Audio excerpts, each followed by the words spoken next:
તો નવસારી ખાતેથી સમાચાર સામે આવી રહ્યા છે। ગરમીનો પારો વધતા જ હવે રોડ પીગળવાની શરૂઆત થઈ ગઈ છે। તો નવસારીમાં રોડ પીગળ્યો છે, તો આ ડામરનો રોડ પીગળ્યો હોય તેવા સમાચાર સામે આવી રહ્યા છે। નવસારી ખાતેની આ સમગ્ર ઘટના, જેમાં પોલીસ ચોકીથી ટાટા સ્કૂલ સુધીનો રોડ, જે ડામરનો રોડ છે તે પીગળી ગયો છે। સ્થાનિકોને ખૂબ હાલાકી પડી રહી છે। ડામર રોડ પીગળતા લોકોને ખૂબ હાલાકી પડી રહી છે। જ્યારે પગપાળા જતા લોકોના ચંપલ પણ ડામરમાં ચોંટી ગયા છે।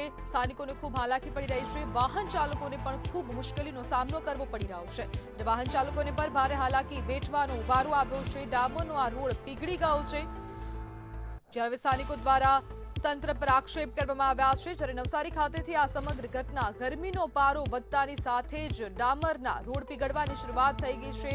સ્થાનિકોને ખૂબ હાલાકી પડી રહી છે। ડામરનો રોડ પીગળતા લોકોને ખૂબ હાલાકી પડી રહી છે। રસ્તે જતા લોકોના ચપ્પલ પણ આ પીગળેલા ડામર પર ચોંટી ગયા છે। આપણી સાથે સંવાદદાતા રુષ્યંત શર્મા ફોન લાઈનથી જોડાઈ ગયા છે। રુષ્યંત, હવે વાહન ચાલકોને ખૂબ હાલાકી પડી રહી છે અને ગરમીનો પારો જે સતત વધી રહ્યો છે અને તેને જ પગલે ડામરનો રોડ પીગળવાની શરૂઆત થઈ છે, શું કહેશો?